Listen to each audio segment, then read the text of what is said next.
Hello, dear students. Today we are going to cover the next 50 questions which we have left. तो topic पे जाने से पहले अगर आप मेरे चैनल के साथ नए जुड़ रहे हैं तो चैनल को सब्सक्राइब कीजिए और बेल आइकन को दबा दीजिए ताकि आगे जो आने वाली लेक्चर्स हैं उनकी नोटिफिकेशन आपको मिलती रहे। चलिए स्टार्ट करते हैं हम हमारा आज का लेक्चर।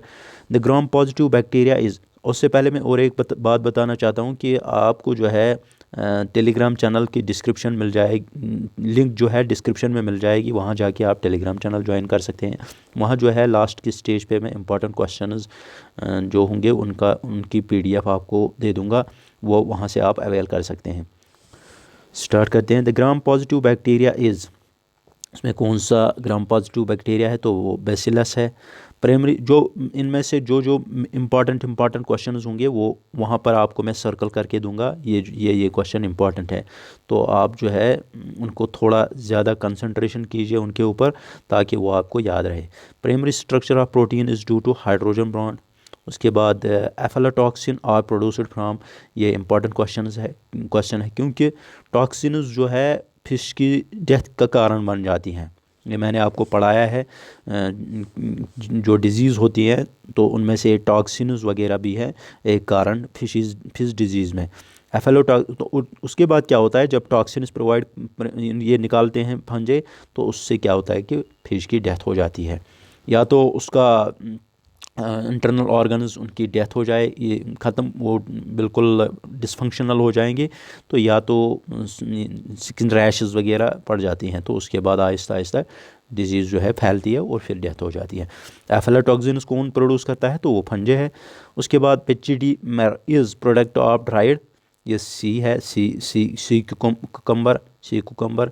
चले ये इंपॉर्टेंट नहीं है, इसके ऊपर ज़्यादा ध्यान मत दीजिए। Which is most modern method of fish preservation, important question याद रखना, ये बिल्कुल इंपॉर्टेंट क्वेश्चन है क्योंकि आपने पढ़ा है फिश प्रिजर्वेशन, उसके ऊपर फिर सलटिंग यानी कि कैसे हम फिश को प्रिजर्व करते हैं, उसके बाद उसको खाने के लिए जैसे आपने सुना होगा कि जो फिश वगैरह होते हैं इनको सुखाया जाता है जब इनको कल्टीवेट किया जाता है, तो उसमें जो है important method of fish preservation कौन सा है, वो है फ्रीजिंग।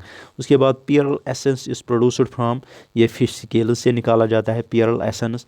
उसके बाद next question, fish species likely to be in danger of extinction in the near future are called as, उनको क्या कहते हैं, endangered. Torry meter is used to check fish freshness, यानी कि ये फिश फ्रेशनेस को चेक किया जाता है, यानी कि फ़िश कितनी ताज़ा है, उसके लिए टॉरी मीटर को इस्तेमाल किया जाता है। इंडिया हैज़ EEZ 2.02, ये ज़्यादा इंपॉर्टेंट नहीं है, इसको छोड़ दो। उसके बाद 110, the continental shelf area of a country is approximately 0.5 million square kilometre. जो कॉन्टिनेंटल शेल्फ एरिया है इसका इंडिया का, वो 0.5 मिलियन स्क्वायर किलोमीटर है। Is home place of dug out canoe, ये केरला है। डग आउट कैनोआई आपको पता है, ये आप जाके उसमें यूट्यूब में गूगल पे जाके आप चेक कर सकते हैं डग आउट कैनोआई क्या होता है, वहाँ से आपको पता चल जाएगा। कुछ अपने तौर से भी कुछ करना चाहिए, उससे जो है क्या होता है कि जैसे अगर मैंने आपको यहाँ पर कहा कि आप जाके गूगल पे चेक कर सकते हैं डग आउट कहना क्या होता है, जब आप चेक करेंगे तो उससे क्या है वो रिमेंबर हो जाएगा आपको, आप को ज़रूरत नहीं है किसी के लेक्चर की, आपको वो खुद ब खुद याद रह जाएगा। जैसे ही आप यानी कि आप जो है एकदम गूगल के ऊपर जाके गूगल में दीजिए अपने तौर से, जैसे आपका फिश प्रिजर्वेशन है, आप दीजिए फिश प्रिजर्वेशन, अगर आप 10 ही पॉइंट पढ़ेंगे, 10 पॉइंट में से 4-5 पॉइंट तो याद ही रह जाएंगे, तो उससे जो है आपकी रिमेम्बरेंस बढ़ जाएगी और जो है आपको दिक्कत नहीं हो जाएगी आगे एग्जामिनेशन में, तो उससे थोड़ा कॉन्फिडेंस बनता है। उसके बाद inland fish production is highest in the state of, inland fish production किस स्टेट में ज़्यादा है, वो है वेस्ट बंगाल में। Which sign of diseased fish, इनमें से साइन कौन सी है डिजीज्ड फिश की, तो वो है एरोडेड स्किन, यानी कि पहले क्या होता है कि स्किन जो है एरोड यानी कि ख़त्म हो जाती है। जैसे आप कहते हैं ना कि सॉइल इरोजन क्या होता है, वो कवरिंग ऊपर से उड़ जाती है सॉइल की, उसी तरह यहाँ पर एरोडेड स्किन होता है। उसके बाद isinglass is prepared from, ये air bladder of fish, chitin and chitosan is prepared from, ये क्रस्टेशियन से बनाया जाता है। For control of US disease which one is used, इनमें से कौन सा इस्तेमाल किया जाता है, तो वो है सिफाकस। सिफाकस जो है यूएस डिजीज़ को कंट्रोल करने के लिए इस्तेमाल किया जाता है। ये वाला छोड़ दीजिए। A compound produced by an organ that inhibits the growth of another organ, उसको एंटीबॉडीज़ कहते हैं। उसके बाद question number 120, antibody belonging to the category of medicine for DNA fingerprinting, DNA is obtained from 120, sorry बीच में दो question रह गए थे, एक तो ये और एक ये। Diesel engine was invented by, ये इसको छोड़ दीजिए, ये इंपॉर्टेंट क्वेश्चन नहीं है, इस वाले को छोड़ दीजिए।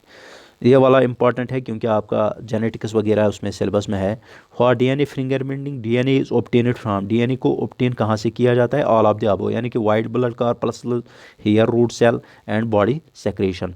उसके बाद antibodies belonging to the category of, ये मेडिसिन कैटेगरी से बिलोंग करते हैं। Antibodies are mostly prepared from, कहाँ से, बैक्टीरिया से। Genetic engineering is related to nucleotide transfer, याद रखना जेनेटिक इंजीनियरिंग जो है ये मेनली किसके रिलेटेड है, nucleotide transfer. Hormones of the pituitary gland are both steroid, यानी कि दोनों, बोथ स्टेरॉयड्स। उसके बाद hormones are produced by, hormones कौन प्रोड्यूस करता है, एंडोक्राइन ग्लैंड्स। तो आप मुझे कमेंट सेक्शन में बताएंगे, आज के लिए आपका ये होमवर्क है कि सबसे बड़ा ग्लैंड कौन सा है ह्यूमन्स में, longest gland.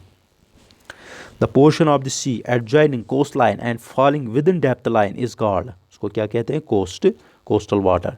The sea fishes living close to sea bed are called, उनको कहते हैं डिमर्सल। जो सी फिशेज, समंदरी मछलियाँ जो होती है, जो रहती हैं किसके नज़दीक, सी बेड, यानी कि जो समंदर का तह होता है, नीचे वाला हिस्सा जो होता है उसके नज़दीक रहती हैं, तो उनको कहते हैं डिमर्सल, याद रखना डिमर्सल।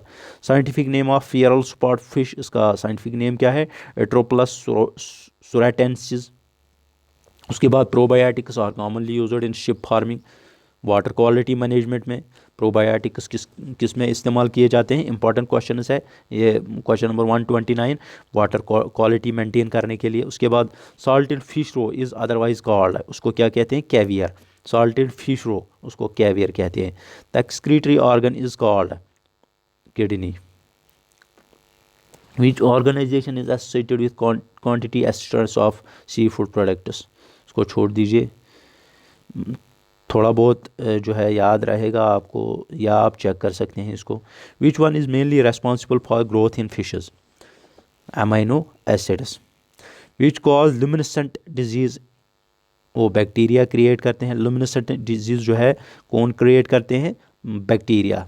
लुमिनेसेंट मैंने शायद आपको मैंने लेक्चर में पढ़ाया था कि उसमें जो है एक चमकीली सी जो है एक लाइट आती है, चमकीली सी एक यानी कि जो स्किन होता है उसके ऊपर एक चमकीली सी लाइट आती है, जो कि बताता है कि इस फिश में लुमिनेसेंट डिजीज़ हो चुकी है। TCBS agar is specially used for isolation of Vibrio, Vibrio इसका आंसर आएगा।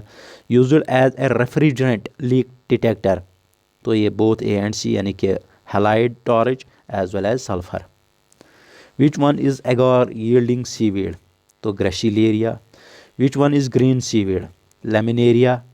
The omega-3 fatty acid is, ये important question है, omega-3 fatty acid क्या होता है, क्या ये पामेटिक होता है, पामेटिक एसिड, या सिटेरिक एसिड, या ओलिक एसिड, नहीं, ये क्या होता है, ये होता है linolenic acid, linolenic acid. Important question है। विच अलगा causes toxicosis and disturbance on oxygen balance, ये इंपॉर्टेंट क्वेश्चन है। कौन सा ऐसा अलगा है जो टॉक्सिकोसिस क्रिएट करता है और डिस्टर्बेंस करता है किसमें, ऑक्सीजन लेवल में, तो वो है माइक्रोसिस्टिस, माइक्रोसिस्टिस। उसके बाद next question number 141, which one is more efficient method for catching demersal fish seasonally, तो वो है bottom trawl, bottom trawl. Which one is presently most widely used in canning industries, तो वो है aluminium cans. Which organisation provide financial support to fishery sector, कौन सी ऐसी organisation जो है वो प्रोवाइड करती है सपोर्ट किसको, फिशरी सेक्टर को, यानी कि फ़िश सेक्टर को कौन सी ऑर्गेनाइजेशन सपोर्ट करती है, ये आप मुझे कमेंट सेक्शन में बताएंगे। इसमें दिया हुआ है ऑप्शन नाबार्ड। तो आप मुझे इसकी फुल फॉर्म बताएंगे ये क्या है, ये बैंक है या और कुछ है, ये आप मुझे जो है ऑप्शन में बताएंगे। उसके बाद नेक्स्ट, ये एक नेशनल बैंक है, याद रखना ये जो है ये एक नेशनल बैंक है। चलिए मैं बताता हूँ, ये एक नेशनल बैंक है। नेशनल एग्रीकल्चर बैंक जो होता है ये प्रोवाइड करता है तकरीबन 3-4 सेक्टर्स को, ये रिलीफ प्रोवाइड करता है, यानी कि उनके उनके उनके सेक्टर को बढ़ावा देने के लिए उनको जो है पैसे मुहैया करता है। Which freezing technology is most produce fish quality, fish product, वो उसको कहते हैं पैलेट फ्रीज़र। उसके बाद which is the optimum temperature to provide bacterial spoilage of fish and fishery products, यानी कि अगर आपको फिशेस जो है उनको बचाना है या फिशरी प्रोडक्ट्स को बचाना है, किससे, बैक्टीरियल स्पाइलेज से, यानी कि बैक्टीरिया स्पाइल ना कर पाए किसी चीज़ को, इनमें से किसी चीज़ को, तो उसके लिए क्या किया जाता है, तो उसके लिए जो है -40 डिग्री सेल्सियस सेंटीग्रेड जो है टेम्परेचर प्रोवाइड किया जाता है। -40 यानी कि ऑप्टिमम टेम्परेचर जो होता है वो क्या होता है, -40 डिग्री। याद रखना ये इंपॉर्टेंट क्वेश्चन है, 145 इज़ इंपॉर्टेंट क्वेश्चन। उसके बाद next question number 146, which one is termed as live fish, इनमें से लाइव फिश को क्या टर्म दिया जाता है, उसको कहते हैं एच फोसिलिस। उसके बाद 147, ड्यूरिंग फ्रीज ड्राइंग, ये इंपॉर्टेंट क्वेश्चन है, during freeze drying dash gas is used for breaking up the vacuum, तो वो है nitrogen. The size of silt is, size of silt का साइज़ कितना होता है, 0.5 mm, यानी कि 0.5 mm जो है इसका साइज़ होता है, 0.5 to 0.002 mm, 0.5 to 0.002 mm। उसके बाद 149, इन computer technology, RAM stands for, ये आप ये छोड़ दो, ये इसके साथ नहीं आएगा। मेजर इम्यूनोग्लोबिन इन फिश, उनमें क्या होता है, ये जो है आप मुझे कमेंट सेक्शन में बताएंगे इसका आंसर क्या आएगा। तो यहाँ तक हो गया, ये 150 क्वेश्चंस कंप्लीट हो गए। इसके आगे जो है इसमें और कुछ क्वेश्चंस है, वो ज़्यादा इम्पॉर्टेंट नहीं है थोड़े बहुत इम्पॉर्टेंट मगर ज़्यादा नहीं है। तो यहाँ तक आपने किया कंप्लीट 150 क्वेश्चंस। आगे जो है नेक्स्ट लेक्चर जो आने वाला है वो होगा मेनली किसके ऊपर, फिश न्यूट्रिशन के ऊपर, फिश डिजीज़ के ऊपर, ताकि आपको रिवाइज हो जाए। होप यहाँ तक आपको लेक्चर अच्छा लगा होगा। बस आप इसको ज़्यादा से ज़्यादा शेयर कीजिए अपने हर किसी प्लेटफॉर्म, क्योंकि आजकल तो हर कोई फेसबुक, टेलीग्राम वगैरह जो भी है, इंस्टाग्राम, हर कोई इस्तेमाल करता है, तो शेयर कीजिए इसे ज़्यादा से ज़्यादा। तो चले वेट कीजिए नेक्स्ट लेक्चर के लिए, जो आज या परसों आएगा ही आएगा। Thank you.